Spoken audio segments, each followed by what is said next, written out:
আসসালামু আলাইকুম।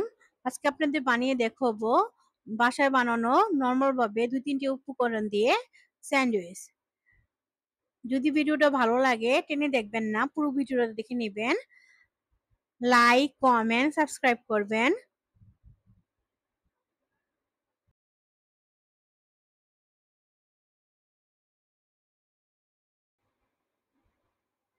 এখন মেয়োনিজের জন্য একটা ডিম বয়েল করা পানির মধ্যে ছেড়ে হাফ বয়েল করে নেব।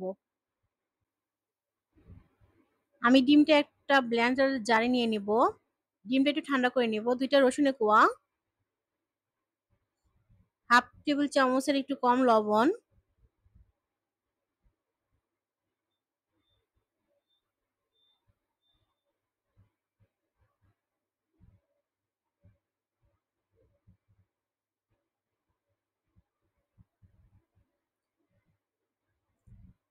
২ টেবিল চামচ ভরে ২ টেবিল চামচ গুঁড়া দুধ দিয়ে দিব।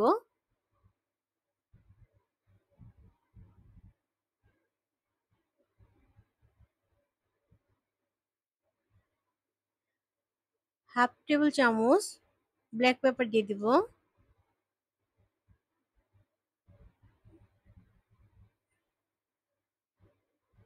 ৩ টেবিল চামচ সয়াবিন তেল দিয়ে দিব।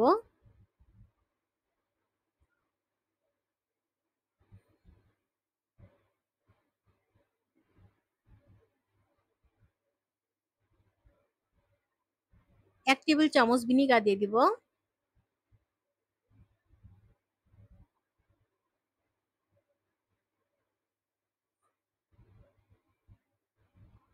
১ টেবিল চামচ টমেটো সস দিয়ে দিব।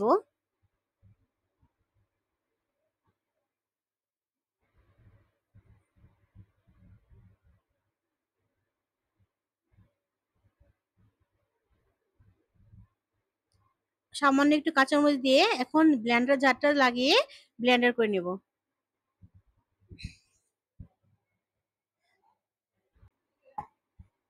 এখন আমি পাউরুটির ৪-৫ গুলো কেটে নেব।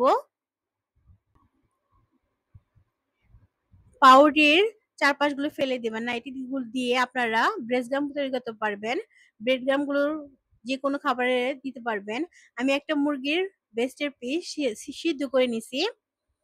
ওইখানে আমি একটু সামান্য আদা রসুনের পেস্ট, একটু লবণ পানির মধ্যে ভালো করে সিদ্ধ করে নিয়েছি। আর এখন মুরগির পিসগুলোরে ভালো করে ঝুরা করে হাত দিয়ে কেটে নেব।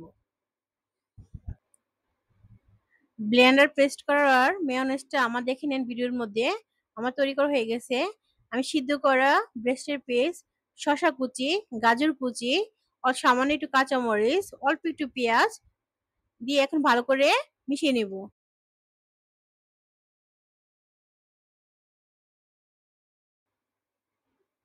সবগুলো মেয়োনেজ আমি দিয়ে দিব।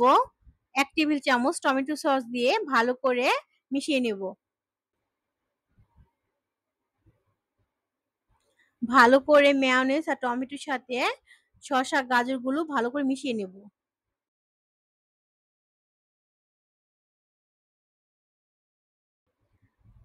পাউরুটিগুলো আমি এখন নিয়ে নেব। একটি পাউরুটি বিছিয়ে মসলাগুলো দিয়ে দিব, যেগুলো আমি মেখে নিছি। পুরোটার মধ্যে ভালো করে পাউরুটির সাথে মিশিয়ে নিবেন। তারপর উপরে আরেকটা পাউরুটি দিয়ে আমি ট্রায়াঙ্গুলার স্টাইলে কেটে নেব। ভিডিওটা দেখে বুঝে নেবেন। আপনারা আপনাদের শেপ মতন তৈরি করে নিতে পারেন। পুরো ভিডিওটা দেখবেন, স্কিপ করবেন না। বাসায় বানিয়ে খাওয়াবেন, বাচ্চাদের খাওয়াবেন, সবাই পছন্দ করবে এটা। যদি ভিডিওটা ভালো লাগে লাইক, কমেন্ট, সাবস্ক্রাইব করবেন। সবাইকে ভিডিওটা দেখার জন্য অসংখ্য ধন্যবাদ। আসসালামু আলাইকুম।